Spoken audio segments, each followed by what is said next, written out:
만국을 벌할 날이 가까이 왔다 이렇게 말합니다. 이 날이 어떤 날입니까? 그날을 여호와의 날이라고도 하고 주의 날이라고도 하고 바로 하나님께서 마지막 때에 우리를 심판하시는 날입니다. 이 심판의 날은 개인의 삶에서는 뭐라고 그랬습니까? 우리 인생이 끝나는 죽음의 순간이고, 또 인류 역사 속에서는 나라와 민족이 패망하는 역사적인 심판의 순간이고, 또 온 우주가 영원하지 않고 창조에서 종말로 하나님께서 마지막으로 심판하시는 그 모든 종말의 때를 가리켜서 심판의 날, 마지막 때다 이렇게 말합니다. 만국을 벌하실 날에서 예외가 있을까요? 없을까요? 없습니다. 우리가 다 하나님 앞에 서게 돼 있어요. 그날에 오바댜가 증거하는 심판의 기준이 있습니다. 하나님께서 이 마지막 때에 심판하시는 기준이 있는데 그 심판의 기준이 두 가지입니다. 그 첫 번째는 뭐냐? 하나님과의 관계에서 우리를 심판하십니다. 둘째는 이웃과의 관계를 통해서 우리를 심판하십니다. 하나님과의 관계는 뭘 얘기하느냐? 하나님께서는 우리의 외모를 보시지 않고 뭘 보신다고 그럽니까? 중심을 보시잖아요. 이 중심을 보시는데 이 중심이 어디에 있는지를 보시는 겁니다. 우리가 앞에서 오바댜서 말씀 가운데 1장 3절에 보니까 이 에돔의 문제는 바위 틈에 거하며 높은 곳에 사는 자여 내 중심에 이르기를 누가 능히 나를 땅에서 끌어내겠느냐 하니. 따라해 볼까요? 너의 중심의 교만이 너를 속였도다. 아멘. 뭐가 속였다고 그래요? 너의 중심의 교만이 너를 속였다는 겁니다. 에돔은 자신이 살고 있던 땅을 의지했고, 요즘으로 말하면 부동산을 의지했고, 사람의 인간관계를 의지했고, 지혜와 힘을 의지하며 살았다고 우리가 배웠잖아요. 누가 나를 넘어뜨리겠냐? 스스로 왕노릇하며 했던 그 교만의 중심을 하나님께서 심판하신다는 겁니다. 다른 말로 하나님 우리의 믿음을 보신다고 그러거든요. 근데 이 믿음은 어떤 믿음이라고 그랬습니까? 하나님을 경외하는 믿음입니다. 성경에서 아주 강조하는 말씀인데 오늘 많은 사람들이 무심코 지나가는 단어가 바로 이 하나님을 경외하는 믿음입니다. 아브라함이 이삭을 바칠 때 하나님께서 뭐라고 말씀하십니까? 내가 이제야 나를 경외하는 줄을 알겠다 하는 이렇게 말씀하시잖아요. 하나님께서 살리기도 하시고 죽이기도 하시고, 비록 이삭을 죽여도 다시 살리실 것을 믿는 믿음. 에돔의 문제는 땅과 사람과 힘과 지식을 하나님보다 더 의지한 겁니다. 하나님처럼 의지한 겁니다. 하나님처럼 생각한 거예요. 이 물질이 나를 구원해 줄 거라고 믿는 겁니다. 그래서 그 중심이 자신을 속여서 중심을 보시는 하나님 앞에 마지막에서 심판의 날 심판을 받게 된다는 겁니다. 두 번째는 심판의 기준은 이웃과의 관계입니다. 우리가 지난 시간에 배웠잖아요. 너의 행한 대로 너도 받을 것인즉 너의 행한 것이 내 머리로 돌아갈 것이다 이렇게 말합니다. 행한 대로 하나님께서 갚으시겠다는 겁니다. 이 행하는 건 어디서 행하는 겁니까? 삶에서 행하는 겁니다. 삶에서. 이 이웃은 가족들만 얘기하는 게 아니고 교우들만 얘기하는 게 아니라 누구도 포함된다고 그랬습니까?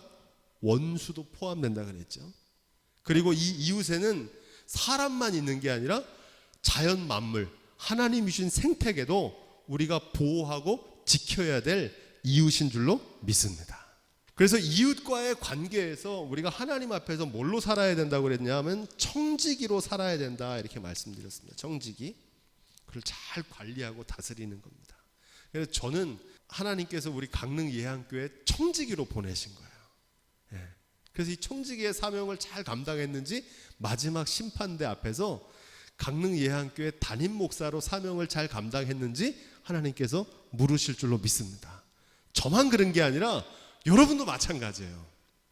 우리에게 맡기신 청지기, 교회에서, 가정에서, 우리의 삶을 통해서 하나님께서 반드시 심판하시는 줄로 믿습니다. 그날에 착하고 충성된 종아 잘했다. 빌라델비아 교회처럼 적은 능력을 가지고도 충성을 다한 사람들을 하나님께서 귀한 청지기로 여기실 줄로 믿습니다. 이 두 가지가 심판의 기준입니다. 창세기에 보면 에덴 동산이 이루어지는 두 가지 조건이 있었잖아요. 그 동산 중앙에다가 뭘 세우십니까? 선악과를 세우잖아요. 생명나무와 선악과. 이 선악과는 하나님의 말씀대로 순종하는 하나님과의 관계를 뜻합니다. 동산 중앙에 세워놓잖아요. 또 이웃과의 관계를 통해서 하나님께서 아담을 지으시고 그에게 누구를 주십니까? 돕는 배필을 주시잖아요. 내 뼈 중에 뼈요, 살 중에 살이다. 하나님과의 관계와 이웃과의 관계가 에덴을 이루는 조건입니다. 마태복음 22장 37절로 40절에 보니까 예수님께서 이렇게 말씀하십니다. 어떤 사람이 예수님한테 질문을 합니다. 시험하려고. 구약에 많은 율법이 있는데 그 중에서 어떤 율법이 가장 크고 귀중합니까? 그랬더니 예수님께서 이렇게 말씀하십니다. 내 마음을 다하고 목숨을 다하고 뜻을 다하여 주 너희 하나님을 사랑하라 하셨으니 이것이 크고 첫째 되는 계명이요. 가장 큰 계명이 뭐라는 겁니까? 하나님을 사랑하라는 겁니다. 전심으로, 중심을 다해서. 둘째는 그와 같으니 따라해 볼까요? 내 이웃을 내 몸과 같이 사랑하라. 이 두 계명이 선지자와 율법의 강령이다. 오경과 예언서 구약을 통틀는 가르침이 바로 하나님을 사랑하는 것과 이웃을 내 몸과 같이 사랑하는 거다. 예수님께서 이렇게 말씀하셨습니다. 하나님을 사랑하라는 말씀을 어디서 인용하냐면 신명기 6장 4절에서 인용하시는데 이 신명기 6장 4절은 유명한 말씀입니다. 일명 쉐마라고 하는데 이렇게 시작돼요. 이스라엘아 들으라. 우리 하나님 여호와는 오직 하나인 여호와시니. 하나인 여호와라는 겁니다. 유일하신 여호와라는 겁니다. 이 말씀의 뜻은 뭐냐면 왜 마음을 다하고 힘을 다하고 목숨을 다해서 하나님을 사랑해야 되냐면 하나님만 하나님이라는 겁니다. 지금 에돔의 문제는 뭐냐면 하나님 아닌 것, 부동산과 땅을 하나님처럼 섬겼고 사람을 하나님처럼 의지했고 자신의 힘과 능력을 하나님처럼 의지했던 거예요. 오직 하나님만 하나님이신 줄로 믿습니다. 오직 하나님을 하나님만으로 섬기며 하나님의 뜻을 우리의 삶에서 이웃에게 실천함으로 구체적인 열매를 맺어야 할 줄로 믿습니다. 이게 마지막 심판의 기준이라는 겁니다. 여호와께서 만국을 벌할 날, 우리의 인생이 마치는 날도 하나님의 심판대 앞에 서면 이 두 가지를 물으실 겁니다. 우리의 중심에 무엇을 추구하며 살았는지, 우리의 이웃과의 삶 속에서 어떻게 행했는지 그대로 갚으실 줄로 믿습니다. 17절 말씀, 여호와께서 만국을 벌하시는 날에 대반전, 인생 역전이 벌어집니다. 그걸 기록하는데 그날에 이 시온산은 회복될 것이고 세일산은 어떻게 된다는 겁니까? 망할 거라는 겁니다. 지금은 예루살렘이 바벨론에 멸망하고 세일산에 거하는 에돔 족속들이 승승장구하고 있지만 하나님의 심판의 날에는 시온산은 회복되고 세일산은 망하게 될 것이라는 겁니다. 외적에게 짓밟힌 성읍을 다시 회복시키실 것이다. 이렇게 예언하시는 겁니다. 바벨론에 의해서 돌 위에 돌 하나 남김없이 솔로몬의 성전이 무너졌잖아요. 근데 하나님께서 그것을 다시 회복시키시겠다는 겁니다. 이 시온산이 회복되려면 먼저 내적인 문제가 해결돼야 됩니다. 우상 숭배를 척결하고 하나님만 하나님으로 섬기는 것으로 회복돼야 되는 거고, 그럴 때 이방인에게 빼앗겼던 땅도 다시금 되찾게 될 줄로 믿습니다. 시온산이 회복되려면 어떻게 해야 되느냐? 조건이 있습니다. 그 산이 먼저 거룩해져야 된다는 겁니다. 이 거룩은 무슨 말이냐면 히브리어로 카도시라고 하는데 영어로 홀리니스. 이 뜻은 뭐냐면 구별되었다는 겁니다. 특별하게 사용하려고 구별했다는 뜻입니다. 거룩하다는 건 요즘 하는 말로 하면 선별했다는 겁니다. 선별. 과일들이 막 있어도 그 중에 아주 이쁘고 좋은 게 있잖아요. 그거를 선별하잖아요. 거룩이라는 건 그렇게 얘기하는 겁니다. 구별하고 특별하게 뽑아내는 거예요. 차별화되는 겁니다. 뭐와 차별화되면 세상과 달라야 되는 거예요. 세상은 속도와 경쟁, 힘이 다스리지만 거룩한 거는 뭐냐면 진실하고 아름답고 선하고, 하나님께서 그 산을 거룩하게 하신다는 것은 무슨 뜻이냐면 본래적인 모습을 회복시키겠다는 겁니다. 지금 이스라엘이 어떻게 됐습니까? 시온산이 타락해서 멸망했잖아요. 그 타락한 것을 새롭게 하시겠다는 거예요. 정화시키시겠다는 겁니다. 그래야 회복과 변화가 이루어질 거라는 겁니다. 한국 교회의 선교적인 과제가, 목적이 저는 거룩이 돼야 된다고 생각합니다. 지금까지는 한국 교회의 선교적인 과제가 뭐였냐면, 여러분 잘 아시는 대로 부흥과 성장이었습니다. 숫자가 많아지는 거, 교회를 높이 크게 짓는 거, 이게 목적이었어요. 한국 교회가 새로운 목적을 가져야 되는데 그 목적은 뭐냐면 거룩입니다. 교회가 교회다워져야 되는 거예요. 세상과 달라야 되는 거예요. 이게 교회의 과제입니다. 이제는 큰 교회, 사람 많이 모인 교회가 중요한 게 아니라 한 사람이라도 다니엘과 같은 소수 정예의 믿음의 사람들이 나와야 될 줄로 믿습니다. 큰 교회가 아니라 어떤 교회가 돼야 되냐? 거룩한 교회가 돼야 돼요. 달라야 돼요. 세상의 방식과 달라야 된단 말이에요. 세상은 돈으로 결정하는데 우리는 돈으로 결정하는 게 아니라 말씀으로 결정해야 되는 거예요. 주님의 뜻대로 해야 되는 거예요. 주님의 교회는 다수결이 아니라 진리로, 옳은 것이 옳은 것으로 결정돼야 될 줄로 믿습니다. 이게 거룩이에요. 한 가지 예를 들면, 이 감독 선거가 지도자를 세우는 거잖아요. 교회 지도자를. 그럼 이 방식이 어떻게 되면 거룩해야 되는데 지금 거룩하지 못한 겁니다. 세상에서도 금권 타락 선거가 없어진 지 오래됐잖아요. 옛날에는 뭐 고무신 주고 데려다가 밥 먹이고 막 그랬잖아요. 그랬다 그러더라고요. 요즘 그런 거 있습니까? 없습니까? 없어요. 근데 감리교 감독 선거는 아직도 그걸 해요. 이 감독 선거가 거룩해야 되는데 이 감독 선거가 거룩하지 못한 겁니다. 18절 말씀. 야곱의 후손들은 불과 불꽃처럼 타오르게 될 거고, 그날의 하나님의 심판 때에 에서의 자손들은 밀집처럼 불쏘시개가 될 거라는 겁니다. 초계와 같이 될 거라는 거는, 아까 말한 대로 인생 역전이 벌어지는 거예요. 누가복음 6장 21절에 보면 아주 유명한 말씀이 나옵니다. 이제 우는 자는 복이 있나니 너희가 웃을 것이며. 누가 복이 있다고 그래요? 우는 자가 복이 있다는 거예요. 우는 자. 25절에 이렇게 되어 있습니다. 화 있을진저 너희 이제 배부른 자요. 누가 화가 있다는 겁니까? 이제 배부른 자. 너희는 줄이게 될 것이고, 화 있을진저 이제 웃는 자요 너희가 애통하며 울리로다. 이 장자의 명분을 통해서 에서는 죽을 먹고 배가 부르잖아요. 그래서 웃고 있었어요. 야, 지금 너무 좋다. 그런데 이 장자의 명분, 하나님의 축복을 팔았던 야곱은 그 이후에 어떻게 됩니까? 외삼촌 라반의 집에 쫓겨가잖아요. 그래서 광야에서 어떻게 합니까? 돌베개를 베고 잠을 잡니다. 집을 떠나고 고생길이 시작된 거예요. 뭐 때문에? 장자의 명분. 하나님의 축복을 얻기 위해서 야곱은 지금 우는 자였지만 미래에는 어떻게 됩니까? 야곱과 그의 후손들은 웃게 되죠. 이스라엘의 축복의 약속의 자녀가 되잖아요. 에서는 지금 배불렀어요. 그죠? 미래의 하나님의 축복, 보이지 않는 축복과 지금 당장 내가 먹을 것과 바꿔서 지금은 배불러서 웃고 있지만 나중에는 울며 애통하게 될 거라는 겁니다.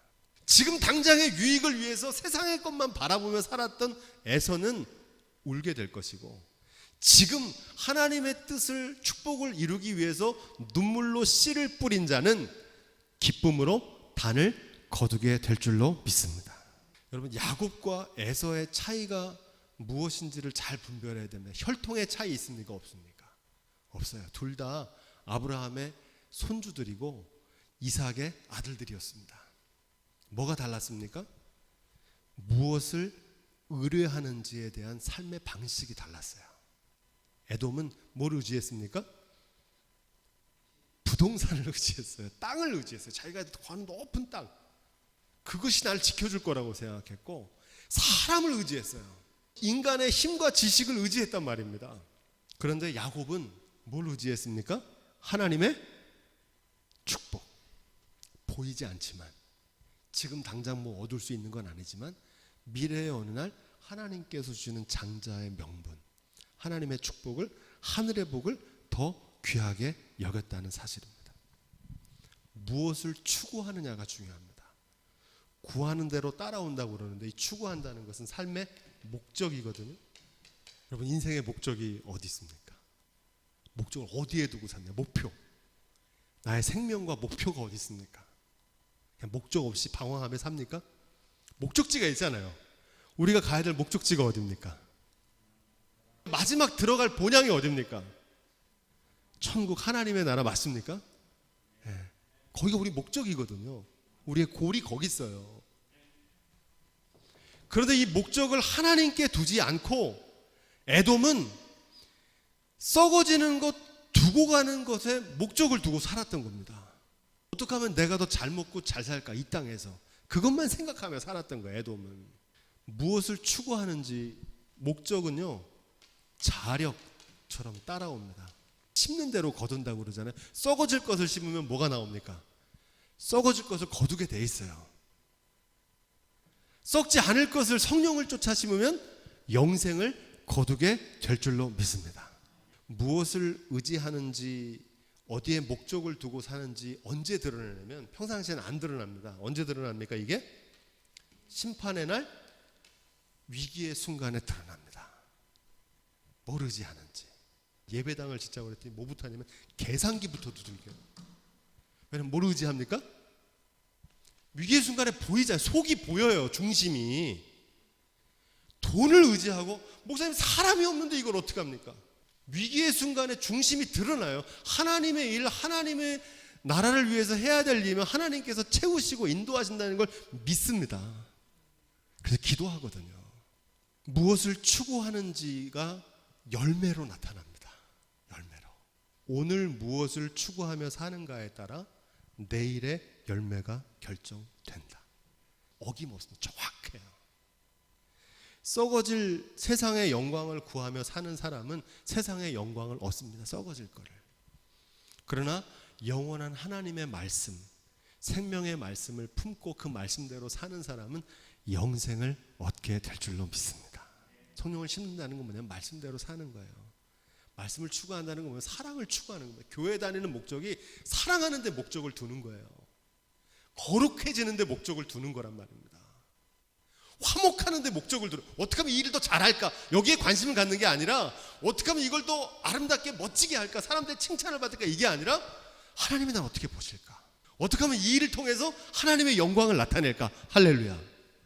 이렇게 바뀌어야 되는 거예요. 바뀌어야 되는 거예요. 바라기는 저와 여러분들이 에서의 후손이 아니라 야곱의 후손처럼 될 수 있기를 주님의 이름으로 부탁을 드립니다. 19절부터 20절 말씀. 이 말씀을 한마디로 요약하면 이스라엘이 잃어버린 영토가 회복될 거라는 겁니다. 그러니까 땅을 되찾아 주시겠다는 거예요, 하나님께서. 반면에 에돔은 어떻게 되면 에돔은 땅을 빼앗길 거라는 겁니다. 실제로 역사 속에서 어떤 일이 벌어집니까? 이 에돔 땅은 나중에 바벨론에 의해서 점령당하고 훗날 바사왕 고레스에 의해 가지고 이스라엘은 다시 땅으로 돌아오잖아요. 포로 귀환. 우리가 배웠죠? 그래서 다시 성전을 짓고 거기서 삽니다.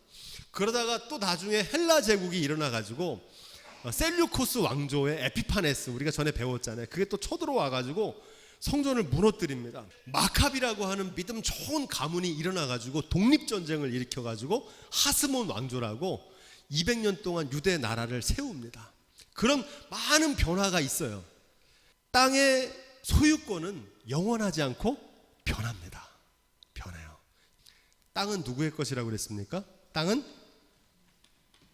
이걸 잘 기억하셔야 됩니다. 땅은 하나님의 것입니다. 땅은 하나님의 것이다. 이게 구약성의 가장 중요한 주제입니다. 물질은 누구의 것입니까? 하나님의 것. 우리의 생명은 누구의 것입니까? 하나님의 것이죠. 하나님의 소유된 백성. 땅은 하나님의 것입니다. 그래서 하나님께서 땅을 기업으로 주십니다. 에돔은 자기가 얻었다고 생각했어요. 땅은 하나님의 것이기 때문에 하나님께서 땅을 기업으로 주십니다. 중요한 것은 뭐냐면 하나님은 하늘의 복과 하늘의 기업만 주시는 분이 아니라는 겁니다. 하나님은 땅도 주시고 땅의 복도 주시는 줄로 믿습니다. 땅을 주세요. 하나님께서 땅도 주신다고요. 신명기 6장 3절에 보면 이렇게 되어 있습니다. 이스라엘아 듣고 삼가 그것을 행하라. 그리하면 내가 복을 얻고 내 열조의 하나님 여호와께서 내게 허락하심 같이 따라해 보겠습니다. 젖과 꿀이 흐르는 땅에서 너희 수요가 심히 번성하리라. 아멘. 하나님께서 이스라엘 백성들에게 계명을 지키라고 그러면서 뭐라고 그럽니까? 내가 너희에게 젖과 꿀이 흐르는 땅을 주겠다는 거예요. 하나님의 뜻과 하나님 말씀을 쫓아 살면은 하나님께서 땅의 복도 허락해 주시는 줄로 믿습니다. 삶의 우선순위를 하나님께 두고 살라는 것이 먼저 그 나라와 그 의를 구하라는 말씀이거든요. 먼저 그 나라와 그 의를 구하면 그거로 끝나는 게 아니라 그리하면 이 모든 것을 더해 주시는 줄로 믿습니다. 한마디로 말하면 신앙생활을 잘하잖아요. 하나님과의 관계가 잘 맺어지면 우리의 일상생활에도 하나님의 축복이 임하게 될 줄로 믿습니다. 예배가 회복되면요, 예배만 회복되는 게 아니라 뭐가 열린다고 그랬습니까? 삶이 열려요. 먼저 그 나라와 그 의를 구하는 삶의 우선순위를 하나님께 두고 살면 하나님께서 다른 것을 주신단 말입니다. 내 영혼이 잘된 같이 범사도 잘되게 하시는 줄로 믿습니다. 이 순서가 중요해요. 땅은 삶의 기반이기 때문에 소중합니다. 목사님 뭐 건물이 중요합니까? 땅이 중요합니까? 그러거든요. 건물이 중요해요. 땅이 중요하단 말입니다. 왜? 땅이 삶의 기반이기 때문에 그래요. 그래서 사람들이 이 기반을 얻기 위해서 애를 쓰는 겁니다. 근데 중요한 것은 땅을 섬기지 말고 땅을 기업으로 주시는 분을 섬기며 살아야 될 줄로 믿습니다. 그래서 땅이 하나님의 것이라는 게 중요해요.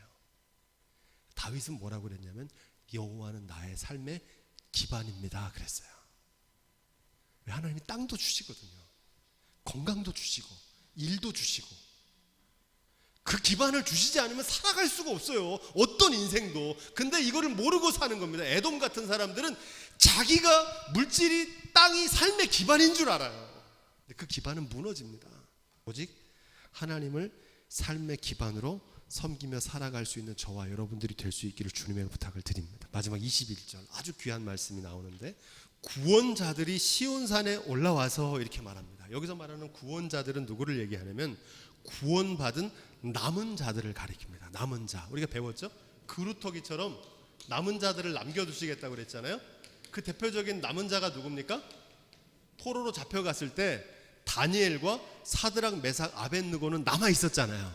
그렇게 하나님께서 남겨둔 사람들을 통해서 그루터기에서 다시금 새싹이 나게 하시겠다는 겁니다. 그들을 가리켜서 구원자들이다 이렇게 말합니다. 또 역사적으로 바벨론이 포로로 끌려갔을 때 그 포로 귀환을 이끌었던 사람이 나옵니다. 우리가 배웠는데 수룹바벨 기억나십니까? 수룹바벨. 나중에 수룹바벨 성전을 세우잖아요. 총독이 돼가지고 수룹바벨이 왕족입니다. 그래서 수룹바벨이 돌아와가지고 그 성읍을 재건합니다. 이 수룹바벨을 구원자라고 말하고 또 헬라 제국이 쳐들어왔을 때 에피파네스를 몰아내고 성전을 회복했던 하누카라고 하는 그 절기가 지금 유대인에서도 제일 큰 명절인데 하스몬 왕조를 세웠던 마카비, 아까 제가 말씀드렸죠. 우리는 잘 모르는데 유대인들한테는 이 사람이 구원자입니다. 왜? 빼앗긴 성전을 회복했으니까. 그런데 궁극적으로 여기서 말하는 구원자는 누구를 가리키냐면 이 사람들뿐만 아니라 우리의 구원자, 최종적인 구원자는 예수 그리스도이신 줄로 믿습니다.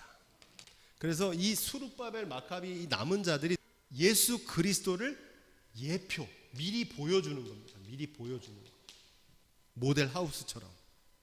그래서 이들처럼 주님께서 성전도 세우시고 성전을 회복하시는 구원자가 되시는 줄로 믿습니다.